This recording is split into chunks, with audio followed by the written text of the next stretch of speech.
You may proceed, ma'am. Thank you, Mr. President. Good afternoon, Mr. President, fellow senators.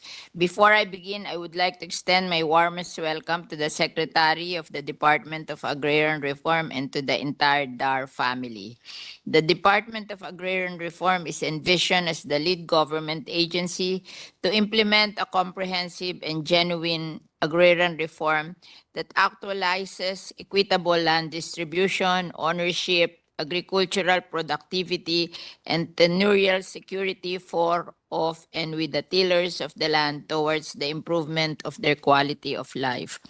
The proposed budget of DAR for fiscal year 2025 is 10.090 billion, which is higher than the current year's level of 8.081 billion by 2.009 billion or 24.86%. With this, I'm hopeful that the budget of DAR will be approved to continue its agrarian reform efforts in improving the lives of our farmer beneficiaries, the major key players who till and produce the food we eat. Thank you, Mr. President, my esteemed colleagues. This representation is now ready to answer the questions of our dear senators. Senator Risa is recognized for interjections.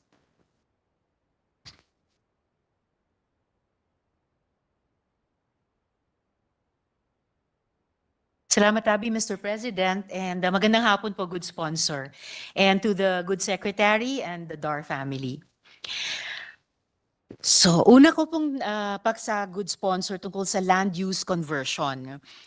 Part of the budget of the Department of Agrarian Reform is allocated to the Center for Land Use Policy, Planning, and Implementation, or CLUP, whose mandate includes all matters regarding land use conversion. On the topic of conversion, areas non-negotiable for conversion include all irrigated lands where water is available to support rice and other crop production, as well as all irrigable lands already covered by irrigation projects with firm funding commitments. Pero good sponsor, paano kung yung landowner sinira yung irrigation facilities at mga tanim sa isang parcel ng lupa? Ang mangyayari po ba doon ay magiging eligible yung lupang iyon para sa conversion sa non-agricultural use, Mr. President? Wala pong ganun ang Department of Agrarian Reform kasi kaya nga binigay sa kanila lupa para sila ang magtitil ng lupa. Siguro baka yung mga private owners but not the land reform beneficiaries. They are not allowed to do that. In that case po, good sponsor, ano yung magiging legal effect kung mapatunayan na may conversion order na nakuha fraudulently, Mr. President?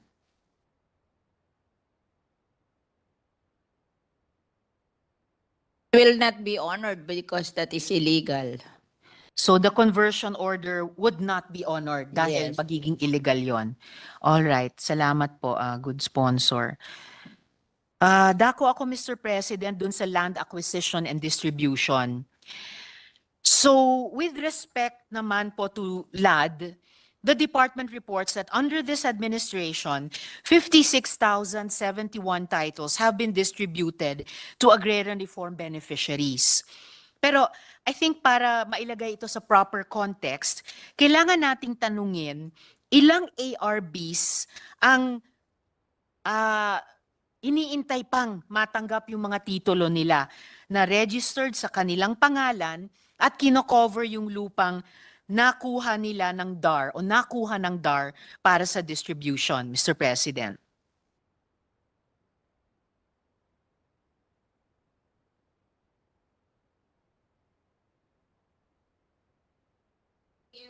Uh, 161,815.67 hectares to be distributed. All right. Covering ilan pong potential agrarian reform beneficiaries, good sponsor? The same, because the ratio is 1:1. Almost the same because the ratio is 1:1. So on average, 1:1 ang ratio. One ARB hectare sa per 1 beneficiary. hectare. Yes. So mas malaki pa po itong bilang sa ang nakuha ko kasing figure good sponsor ay 104,000. Kasi iniintay na lang nila yung titulo sa kanilang pangalan. So hindi lang pala 104,000 kundi 161,000 good sponsor. Okay, so mas marami pa. And yung susunod kong tanong, nasagot na ba sa previous na sagot nyo yung ilang hektarya ng lupa ang kailangang pang ma-acquire and distribute? Yun din po ba yung 161,815 hectares, good sponsor? Na-acquire na yan? I think we have to qualify. Hindi po acquire. Because yung acquisition has lapsed already in 2014. June 30, 2014. And therefore, ang Automatic na to. should not be acquisition, but distributed. Acquisition lapse in 2014. So it's not to be acquired anymore. It's for distribution. So kung ganun po, ilang hektarya ng lupa ang natitira pa para i-distribute, good sponsor? This one, 161,000 hectares plus. All right. So, in that case, ano po yung rate of accomplishment ng DAR sa land acquisition hanggang 2014? There's Right. no more Anong land rate of acquisition. accomplishment ng DAR sa land distribution? Good sponsor.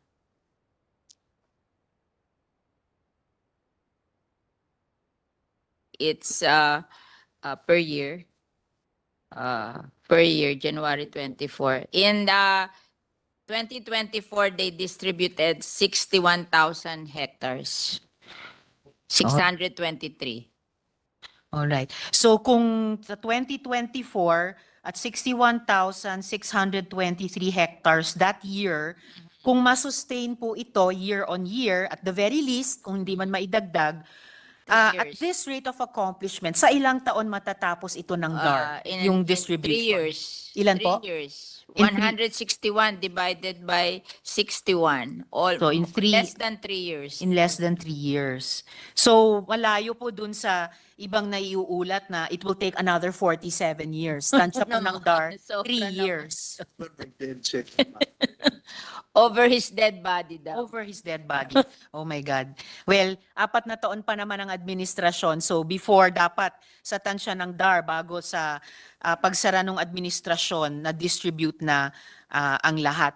Of course, here we are talking about lahat nung na-acquire by 2014. So pag feedback ko nito sa mga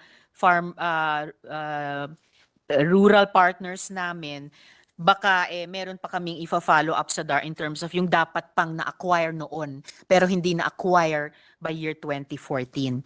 Sige po, Mr. President, dako naman po ako sa ngayon ng dun sa landowners compensation.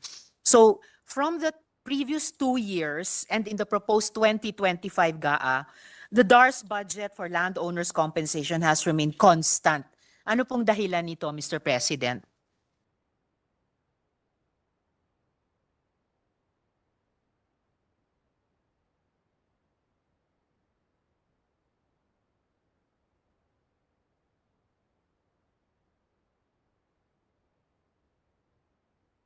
Under the GAA, they have 6 million budget for land acquisition.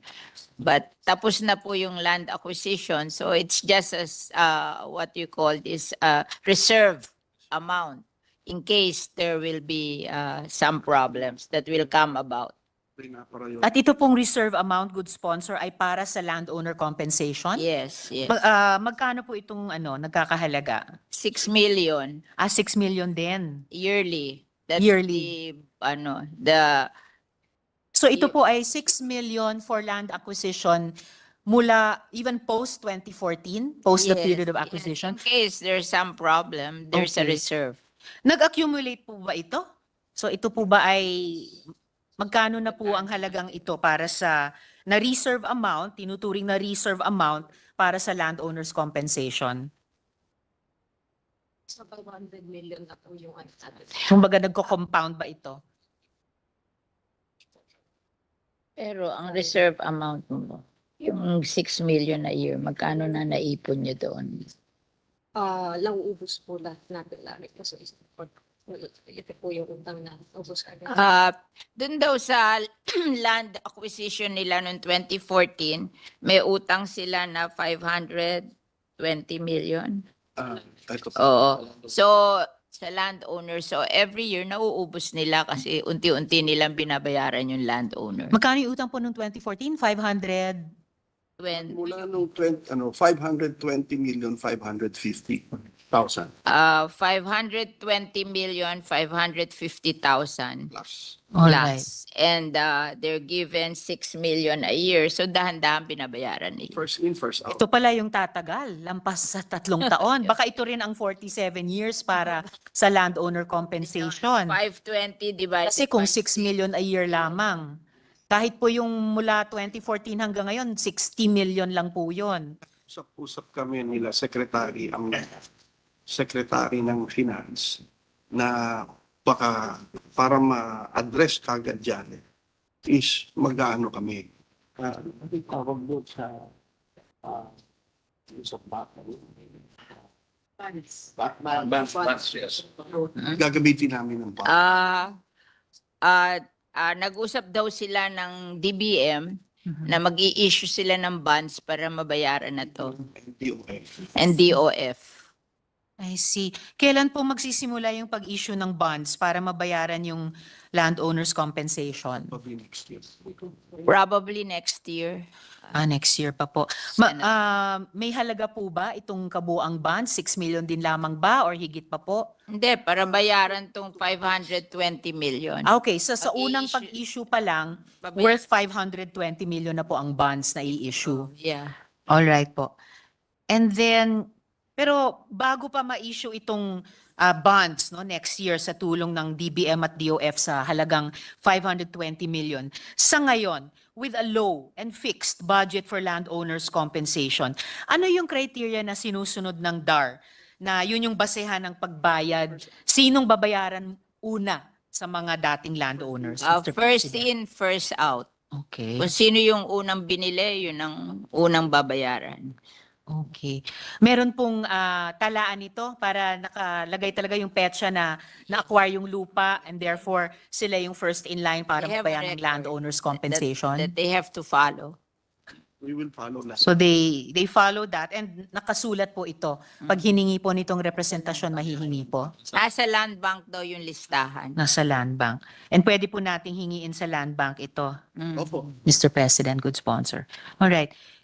It has been the practice of previous administrations until the second Aquino administration for, yun na nga po, Land Bank of the Philippines to advance the payment of just compensation for landowners to be later reimbursed from the GAA and or the Agrarian Reform Fund o ARF.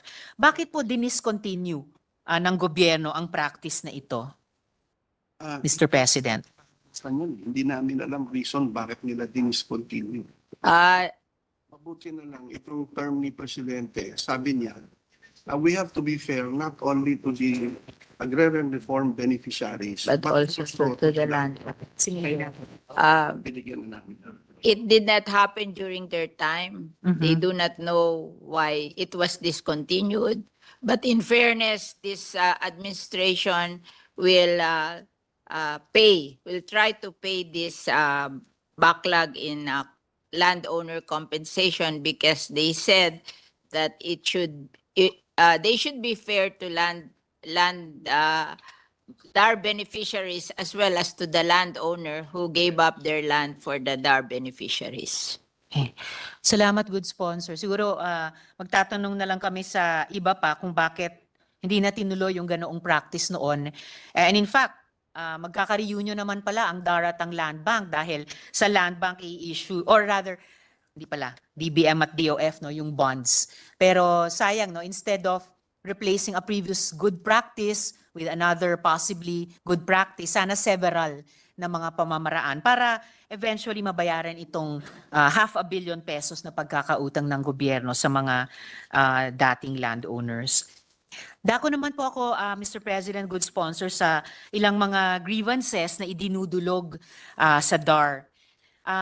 Dahil over the past several months, our office has been deluged by grievances received from agrarian reform beneficiaries. Yung isa po dito, good sponsor, 185 families in Barangay Ginobatan, Calapan City, received 64 certificates of land ownership awards under the CARP. However, a case questioning their entitlement over the lands was filed against them, invoking City Ordinance Number 21, which classified the area as a light industrial, commercial, or residential zone. Ano pong status ng kasong ito? At yung City Ordinance ba sapat para i-invalidate ang CLOA, Mr. President?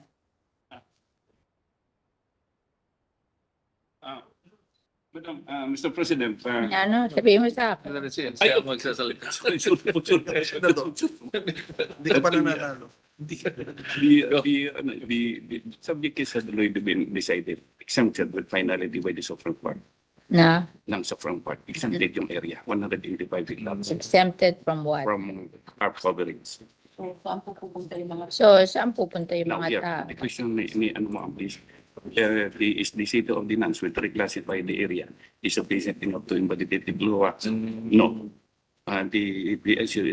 Because since it is exempted, there can no Exempted from coverage ng ano? from land use, from distribution. Exempted.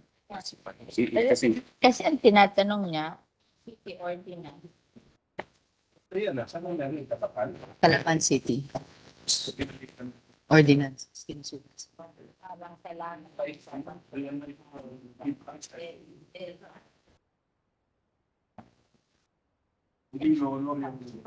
CLOA. Oo. at saka it's Oo.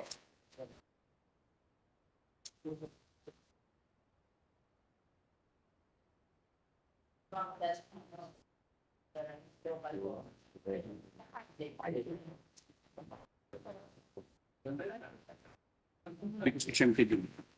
Kaya nga, pero na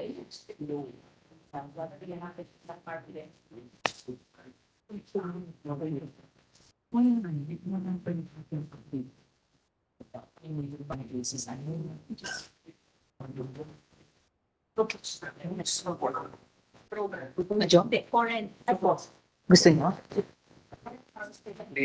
Okay. Would the good sponsor like a minute suspension, Mr. President? Can we, A minute suspension, Mr. President.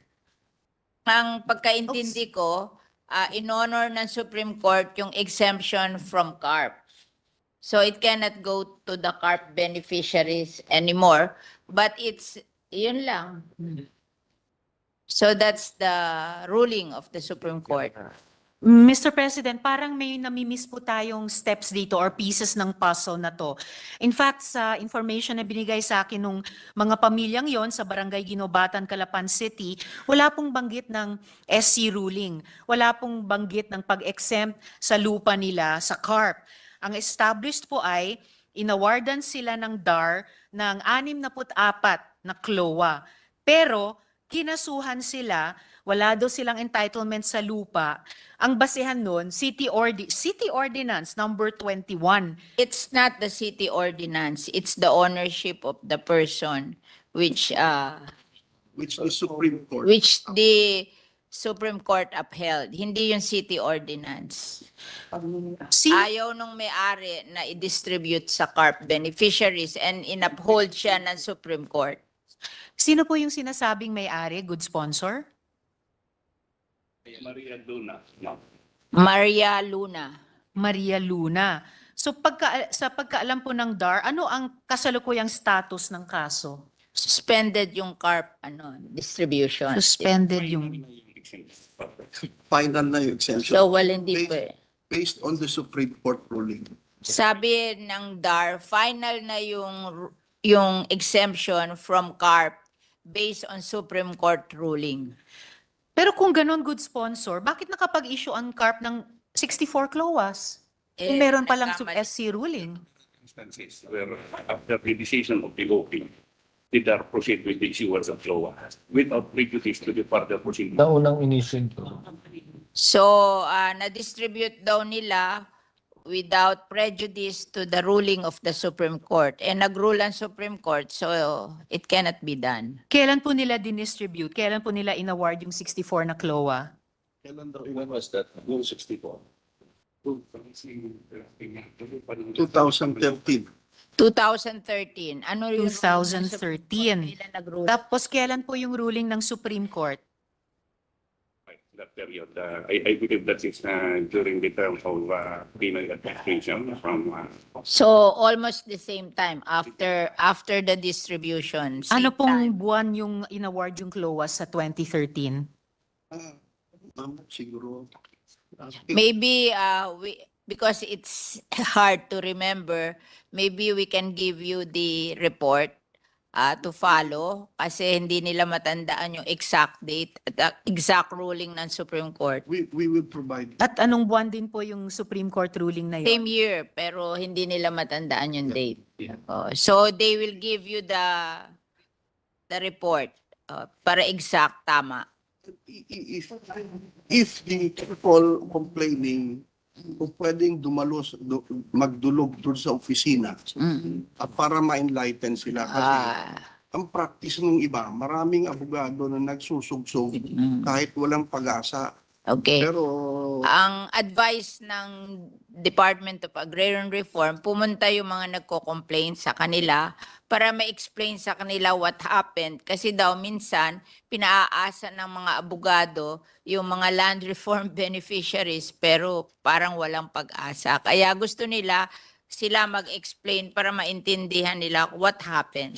Sasabihin ko po sa kanila yon, good sponsor. Pero at least one more follow-up question at this point. Yung sinasite di umano na Supreme Court ruling, ang basehan ba nun ay yung City Ordinance number 21? No. It's the ownership of the land by the person who, And this was an agricultural land sabi nyo, owned hindi by the ordinance. Maria Luna. 1988. So, na-reclassified na yan prior to June 15. Sabi mo, hindi yun ang reason. Nanalo yung may-ari ng lupa. O, kaya nga, since This reclassification ordinance at saka HLURB reclassification. dalawa ang 2008 yun. Yes, prior. They're correcting. There was a reclassification by the city ordinance and by the HLURB in 2008. And that form before. before 2000, 1988, before June 15, 1988. before June 15, 1988. So, yun ang isang basis ng Supreme Court kaya dininay yung pagbigay ng CLOA dun sa mga land reform beneficiaries. Maybe you can get the detail from them because we might not say the right things. I will get the details po, good sponsor. At pwede naman nating i-correct kung may factual inaccuracies yung mapag-usapan natin. If they can file an appeal in the Supreme Court, that this we don't deter that. Oh. Well, just to get a few more facts as far as we can determine and share on the floor para on record po. Kung 1988 pa lamang, nireclassify na ng City Ordinance, ito bang City Ordinance number 21 ang sinasabi ng DAR? Yes. Yes. Kung 1988 pa lang nireclassify ng City Ordinance, nireclassify ng HLURB, bakit inisyuhan ng CLOAS noong 2013, Mr. President? Hindi kasi sila yung, they cannot answer because they were not the DAR during 2013. Maybe we should clarify it with the DAR. Sino ba Agrarian Reform? Of course, may institutional memory ang department, Mr. President. Yes, she is also right, but it is not in all instances that the Distribution. the certificates, the diplomas that were issued have a legal life for stand. There were no instances that the previous dispensation also treated some of these things. They were saying that this is not the first time na nag-issue sila ng CLOA na overridden by the courts. So marami ring distribution na mali. Kaya this is one of them. So maybe we can clarify. I will certainly clarify, good sponsor. And considering na marami pa tayong hinahabol na land balance I wish it were not so na this is not the first time at maraming ganito na Pero at least, awardan ng CLOA pero ini-invalidate. that should not deter us from the distribution. Sometimes we commit mistakes, but we should go on and distribute for the sake of more people to benefit. Well, that akala nga, Mr. President, nitong 185 families na distributan na nga sila dahil hawak na po nila yung CLOA galing sa DAR. So, pero ito yung isang grievance na inilalapit nila sa department ngayon kung bakit yung lupang kanila na-invalidate pa yung pagmamay-ari nila at sa pagkaalam nila dahil sa isang city ordinance. So, number 2. the DAR is willing to listen to their grievances and at the same time find a way to help them solve their problem. Salamat, good sponsor. I-take up po namin sila sa ganong commitment. We've also received a number of reports of titles being released or sold to third parties without the knowledge or consent of ARBs. For example, good sponsor, in Barangay de la Paz, Tarlac, an ARB never received his title despite the title having been generated in 1993. Worse, it now appears that while the title was issued, it is uncertain who received it due to missing documentation. Also, in Barangay Tibagan, Tarlac, allegation of inordinate delay in the registration and release of an Emancipation Proclamation title. Ano po yung nagiging dahilan ng ganitong mga delays, good sponsor? Alam niyo naman ang gobyerno, marami ring problema. So the solution is for them to go to the Department of Agrarian Reform and clarify things para malinawan yan. Kasi marami ring kalokohan na nangyayari sa gobyerno. We're not exempted from that. And I will personally attend. And there is an assurance from the Secretary of the Department of Agrarian Reform that he will personally take care of these things. Siya kanya pumunta at titingnan niya kung ano yung mga abuses na yan. Maraming salamat, good sponsor at sa good secretary. Kung ang unang pupuntahan nila ay sa Tarlac, sino pong hahanapin nila doon? Sa kanya na daw. Sasabihan ko po sila pupuntahan ng office nyo. Pero syempre, mas mahirap mag-set ng appointment sa office of the secretary. Pupuntahan po nila kayo and at the same time, kung sa Tarlac din ay pupunta sila, sino po ang pupuntahan nila sa Tarlac? Good sponsor. Director. Sino ba regional director? Si James Ponce. Regional Director James Ponce in Tarlac. RD James Ponce. At pagpunta po nila kay RD Ponce before or after pagpunta nila sa OSEC, pwede po ba nilang sabihin na pinapunta sila doon ni SEC Yes, mismo? yes, yeah. Salamat po. And if they go to the central office, they can visit a certain Conrad Estrella. And if they want to go to the central office, pumunta sila kay Secretary Conrad Estrella. Yes, of course. Sasabihan ko po sila ng ganoon. Ganyan siya. Barangay San Juan de Mata, Tarlac City, Tarlac. It is alleged farmers found out that their descendants had already been issued certificates of land transfer around 1982, but have yet to receive their titles. Maybe you should list all this complaint and we will give it to the Secretary of Agrarian Reform kung sino yung contact person kasi mahirap naman sagutin yung mga ganyang kadetalye dito kasi that will be based on record and ilista na lang kung sino yung may problema at anong lugar, anong klaseng problema, and then we will furnish a copy to the Secretary of Agrarian Reform. I would be more. Salamat, good sponsor, will do. But also just to make this of record dahil halos sa tuwing ganitong panahon lang sa bawat taon naririnig ang mga detalyadong daing at inilalapit ng mga agrarian reform beneficiaries sa DAR. So just to make them of record at mahalaga yung nakukuhang commitments tulad nung ibinigay ni Secretary sa kanila. Also for the record, good sponsor, in Porac, Pampanga, a title was allegedly sold even before it had been released to the ARB. Paano ito maiiwasan? Ano yung remedy na available sa mga ARBs? Mahalaga po sa akin, particularly itong kaso na ito sa PORAC, kasi lumabas sa POGO hearings namin, and in fact na napag-usapan naming bahagya ni SEC minsan, lumabas sa POGO hearings natin na yung lupang dapat mapunta sa magsasaka ay ginamit para magpatayo ng POGO na may higit na 40 villa.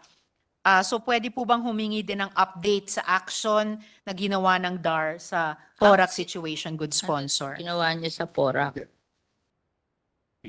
Yun, ganun din mga same.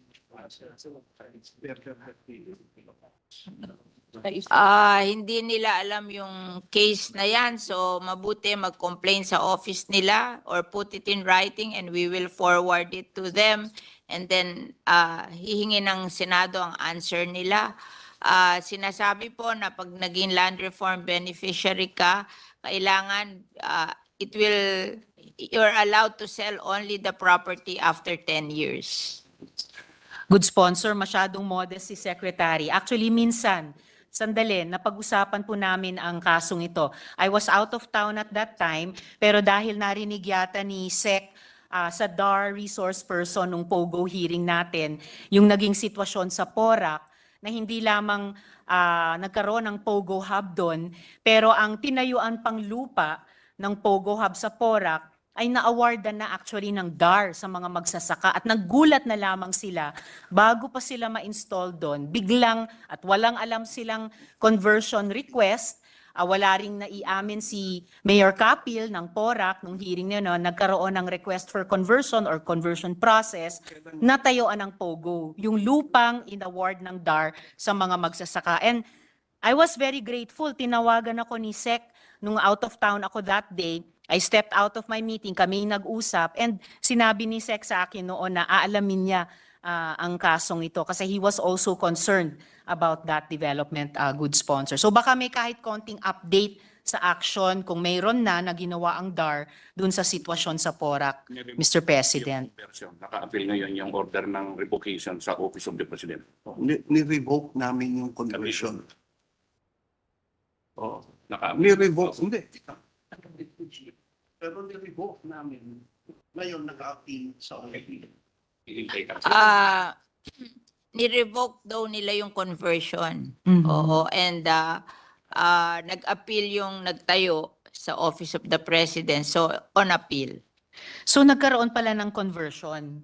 Nagkaroon ng conversion, ni-revoke ng DAR ang conversion, but they went on appeal sa Office of the President. Okay. So, salamat at ni-revoke ng DAR yung conversion na iyon. Hopefully, Mr. President, kung nag-appeal pa sila, sino pong nag-appeal? Yung POGO hub operators? Hindi Wow. landowner po, ma'am. Yung landowner na nagpalis sa POGO. Roberto Cruz daw yung landowner. Oo, naalala ko yung pangalang iyon, Roberto Cruz. Well, hopefully dahil inanunsyo ni Presidente ang ban sa POGOs nung kanilang SONA, naglabas sila ng executive order tungkol sa pag-ban sa POGOs, kasalukuyang kumikilos ang iba't ibang departamento at ahensya ng gobyerno para ipa-wind down ang mga POGO hanggang December 31 at magkaroon ng just transition sa mga nagtatrabaho doon. Hopefully, hindi po magpo-prosper at mag-fail ang appeal nila kung dun pa sa Office of the President.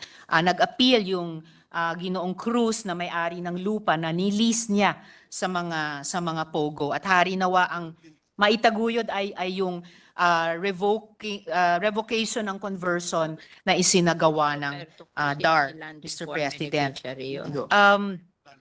I'd also like an update kung mayroon, good sponsor, dun sa Anunas Balubad case sa Angeles City, Pampanga. I personally visited the farmers there at hanggang ngayon po ay nagsusumamo sila sa akin dahil maliban sa forced eviction, kahit fully paid na sila, may kinakaharap pa silang violence mula sa mga armadong tauhan ng developer. So kung may update na rin po ba sa sitwasyon sa Anunas Balubad, Angeles, Pampanga, good sponsor.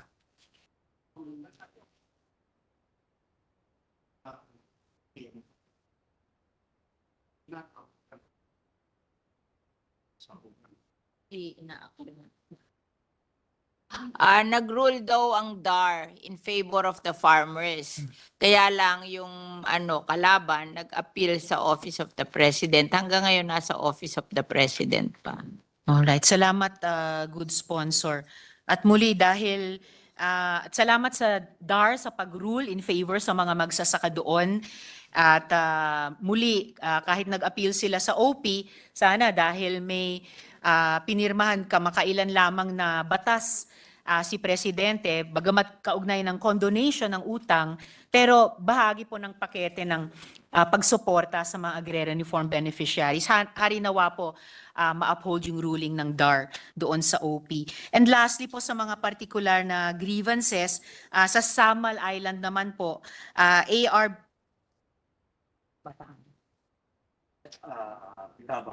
sa Samal Island.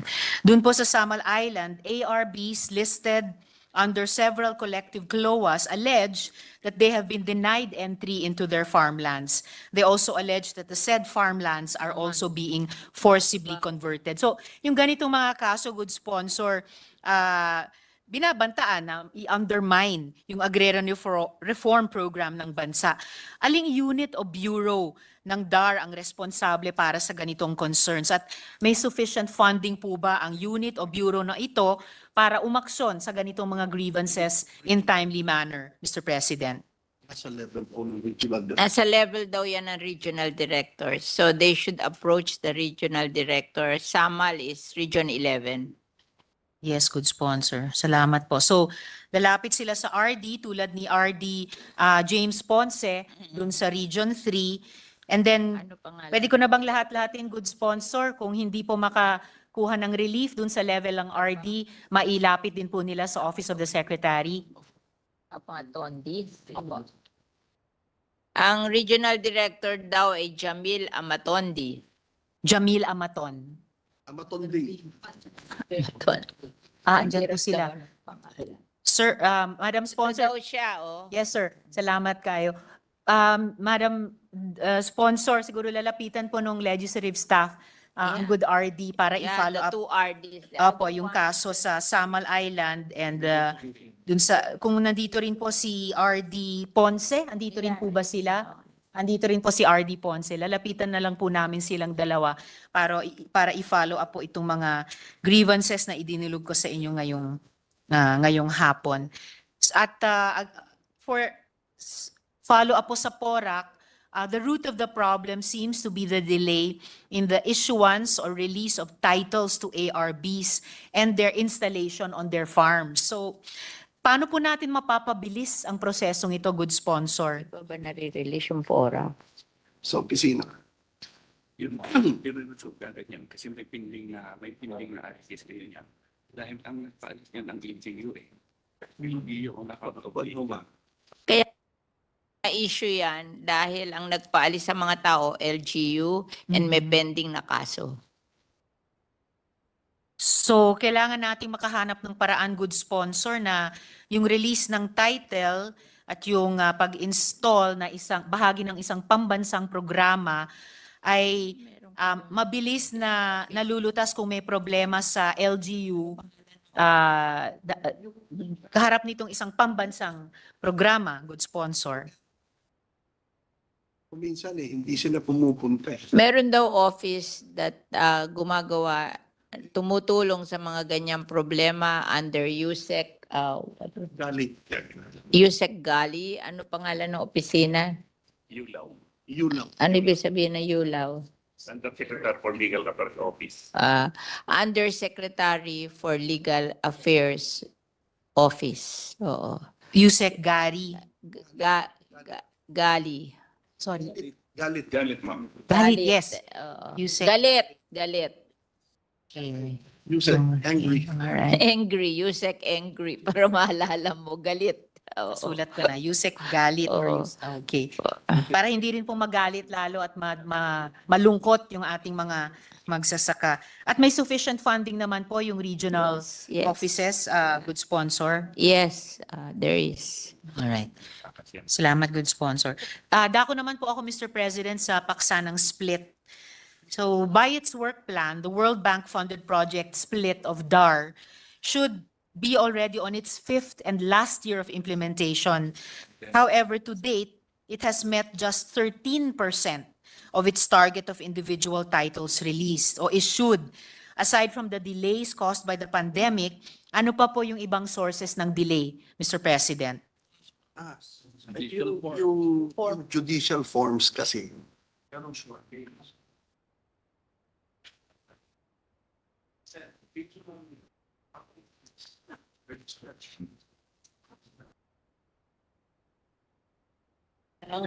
may pangla. Dating walang papel. Kaya hindi magawa yung Forms po ang tawag. yung judicial forms na gagamitin pag-issue ng title at wala yung Register of Deeds, walang machine. Binili na daw nila ng papel at ng machine para madali. Pero siguro po, good sponsor, yung pagkompleto ng ganyang mga equipment at supplies tulad ng machines, lalo na papel lamang. Kaya naman sigurong solusyonan sa unang taon. Andito na po tayo sa fifth year, supposedly last year of implementation, 13% pa lamang ang Hindi naman target sila titles issued. Hindi naman sila yung anong year kayo pumasok? 2022. Second year. Third year ngayon. Second year lang nila. Second year. 2022 sila in-appoint. So, middle of 2022, 2023. But we have remarkably, So, kung on average, 5 taong programa, kahit ito ay pangalawang taon, dapat sana mga 40% na mga titles na target issuehan ay na-issue, pero 13% pa lamang. So ano yung dahilan, mga kadahilanan ng delay, good sponsor? tsaka hindi ho gumalaw yung survey noon.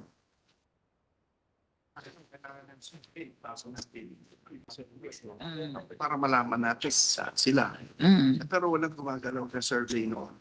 Walang gumagalaw na yung predecessor namin, hindi sila nag-survey. Kailangan ng survey. Ngayon, gumagalaw na kami. So, this one is the for cumulative distribution accomplishment of split. So, from July 2022 to December 2022, 7%. January 23 to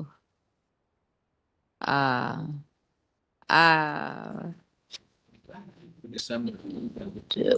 ano to, percent ba to? Number of ARBs. Oo. Dumami naman,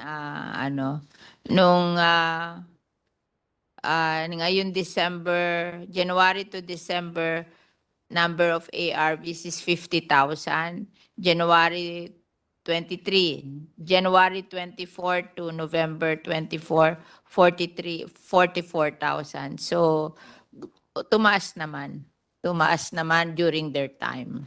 Yung ibang numbers po, Mr. President, parang na-overhear ko lang. In 2022, tama ba yung narinig ko, 7% ng mga target Maliit na titles ay na-issue? 2022. Kasi they took over July 2022. Yes, and then sa 2023 po, ilang percent ng target titles, individual 50. titles ay na-issue? Number of titles, 45,600.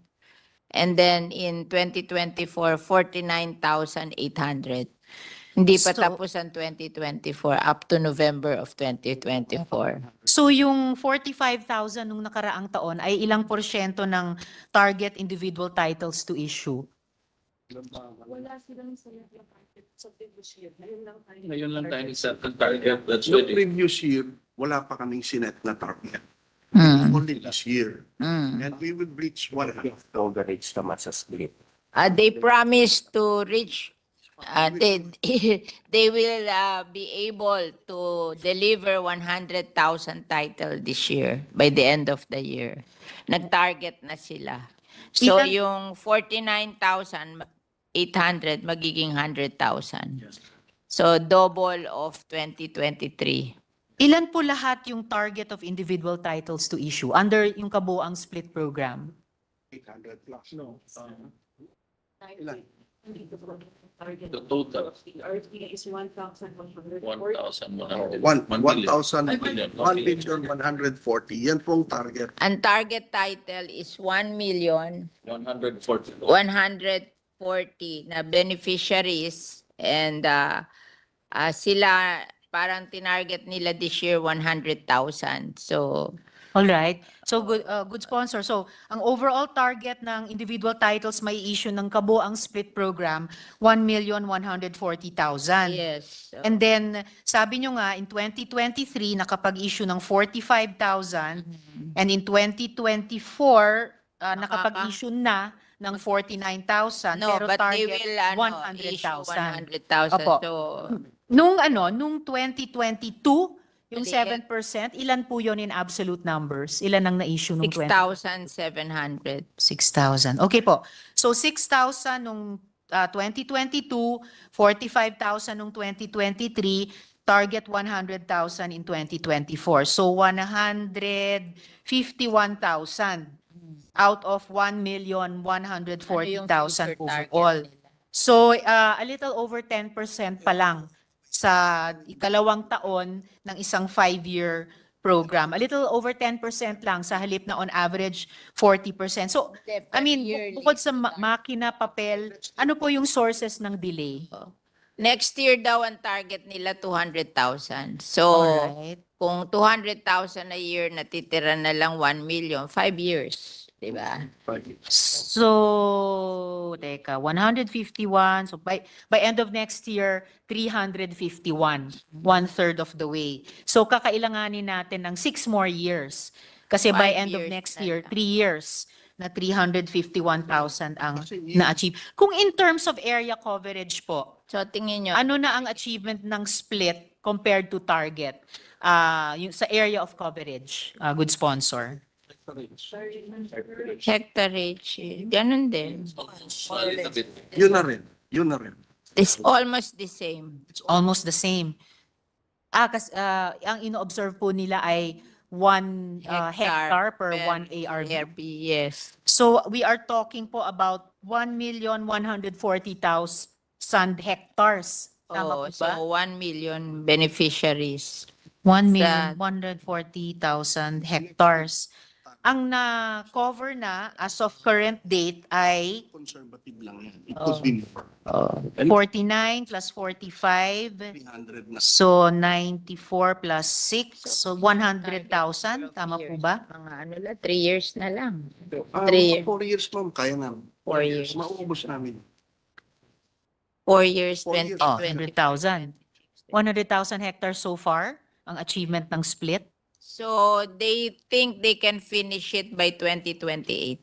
by 2028. Opo, pero 4 years. opo. But getting from here to there, sa ngayon, Nobyembre 2024, ang achievement ng split compared to target in terms of area coverage ay mga 100,000 hectares so Yeah. far.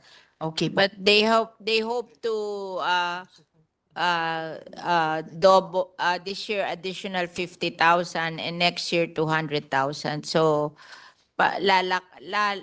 lalakihan nila yung target every year. May year na magti 300,000 sila. So they hope to finish it by 2028. Okay. So kung by end of this year, 100,000 or so, then next year 200,000, and then kung itataas every year, kaya tina-target nilang matapos yung 1,140,000 hectares by 2028. Yes. Good sponsor. We'll finish it by 2028. Okay. Rinawa po. Compare the So, first 2 years. Given that only 40% of the approved loan proceeds has been released, the country is likely to pay commitment fees to the World Bank. Magkano po ang nabayaran na natin sa commitment fees para sa slow utilization ng pondo? Good sponsor. 158 million. So far, 158. nasaan? Ang nabayad na daw nila na commitment fees sa World Bank, 158 million 158 million dollars o pesos po? pesos. Pesos. 158. And then, Okay, hopefully hindi na po ito madagdagan o tumaas kung sa halip na manatiling mabagal or mababa, bumilis nga po gaya ng tina-target ng department yung individual titles na ire-release at saka yung area of coverage na maa-achieve compared to targets. Plano po ba ng department ipa-extend yung split, good sponsor?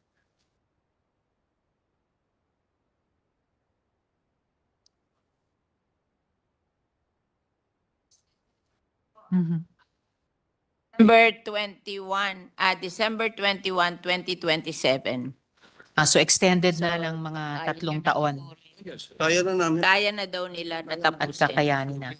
Pari na nga nawa po kasi ang extended until 2027, although kanina sinasabing target matapos lahat-lahat by 2028. Yeah, but Hopefully by 2027 malaking bahagi na noon ay talagang tatapusin na na-achieve nila. na.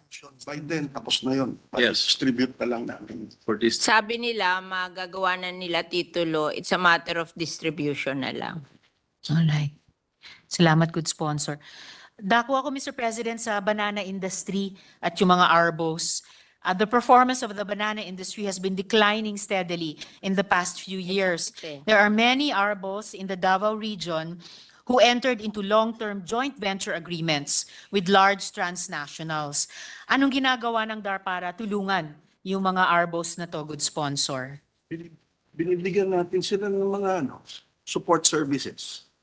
Binibigyan natin sila ng credit assistance, binibigyan natin sila ng farm machineries and equipment. No, but ang problema nila, sakit eh. Yun ang The problem of the banana farmers is the sickness of the banana plant. And yeah. But DAR is giving them assistance, pero marami yata sa banana farmers are corporate farms, 'di ba? Hindi naman hindi masyado yung yung small farmers. Bagamat good sponsor sa loob ng mga corporate farming entities na ito, yun na nga, maraming arbos ang pumasok sa long-term JV agreements sa kanila, pati po sa mga large transnationals. Kaya importante pa rin yung support services ng DAR sa mga agrarian farm beneficiaries. Lalo na pag ganun, nagda-diversify na sila into joint venture agreements na agricultural. Good sponsor. When you enter into a joint venture agreement with the corporate farms, I think the corporate farms will help them kasi it's part of their system.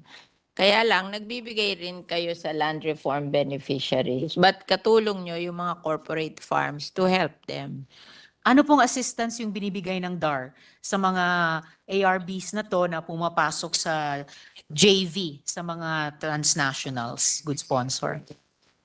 Credit assistance you give. Yes. In general, what we give them is credit assistance, And access to credit assistance, training. and then yung training so we can introduce to them the latest technology, etc. etc.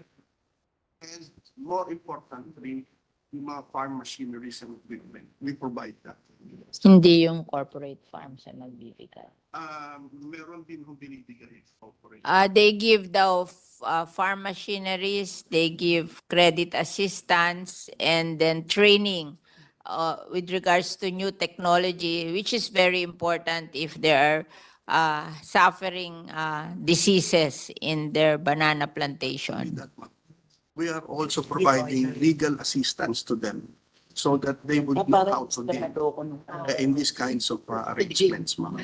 And they also provide legal assistance so their joint venture with the corporate farms will be guided in their joint venture with corporate farms. Okay, maraming salamat. Good sponsor. I think sa ganyang paraan, pagkatapos ng land acquisition and distribution, mag-diversify din at masustain yung support services at papasok din yung agrarian justice delivery kung kasama sa assistance ng DAR sa mga ARBs na pumapasok dito sa mga JV sa transnationals ay itong mga binanggit na mga assistance at pati legal assistance. Sana po i-sustain talaga iyan para magtagumpay yung ating mga ARB sa pagsasaka. Kahit mag-diversify pa sila sa kanilang mga economic activities. At huli po, Mr. President, good sponsor, tungkol sa Bugsok Island at yung notice of coverage. Kumusta na po ang investigasyon ng DAR legal team sa kaguluhan sa Bugsok Island? For context po, good sponsor, nagkaroon ng lifting ng notice of coverage dito sa Bugsok Island. Dapat Ma'am, yung tungkol dun sa Bugsok Island, we are now, we have intervened on them. And we are arranging, in fact, it's ongoing already. Overage The ng car. second between the and the With regards to Bugsok Island, they have intervened and they are now settling the controversy between the landowner and the ARBs. So There is a dialogue. there is a dialogue now, so hopefully they can solve the problem. Saan ba yung Bugsok Island? Hopefully po, good sponsor, kasi actually ang contention ng mga ARBs dito ay sila nga ang landowner. And in fact, was it 10 years ago, na-issuehan na po sila ng notice of coverage. Kaya lang, recently, na-lift yun. And nagkaroon po ng tensyon ng bantang may sumiklab na karahasan. In fact, meron kasing pumapasok na mga armado. Nakaputok na po sila. Buti hindi nila natamaan yung mga ARBs na hindi lang landowners doon nitong modernong panahon, pero sasabihin nila since time immemorial kasi mga ano to mga descendants ng mga ancestral fishers doon sa islang iyon. So mga katutubong Filipino din. Gusto kong i-appreciate nung idinulog ko itong problema kay SEC din. Minsan, kahit maikling paunang pag-uusap namin, sabi nga nila magbubuo sila ng legal team at yun na nga, mag-i-intervene para hindi matuloy yung karahasan. I really hope na pwede itong through the dialogue resolbahin ng may hustisya Nag-form na kayo ng legal. para sa mga ancestral, sa mga indigenous fishers at agrarian reform beneficiaries doon. Good Form sponsor. na daw sila ng legal team Ongoing. and ongoing na yung negotiation. Yun na nga po. Yun din po yung sabi ni Sec sa akin dati na may legal team. And I hope na yung DAR ay hindi lang gagabay kundi susuporta doon sa mga ARBs doon na sa negosasyon makuha yung karapat-dapat sa kanila. Hindi negosasyon na tawaran lang, pero negosasyon na may substantive win para sa mga ARBs, good sponsor. At huli, good sponsor, ilang mga petisyon para sa exemption ang kasalukuyang pending at ilang ektarya at ilang ARBs ang nangangamba na dahil sa resulta o mas posibleng maging resulta ng mga exemptions na ito, good sponsor. 100. Exemption case. Exemption cases. And then, how many people and how many hectares? 100 daw exemption cases. 100 exemption cases currently pending, covering ilang ektarya po and covering ilang ARBs.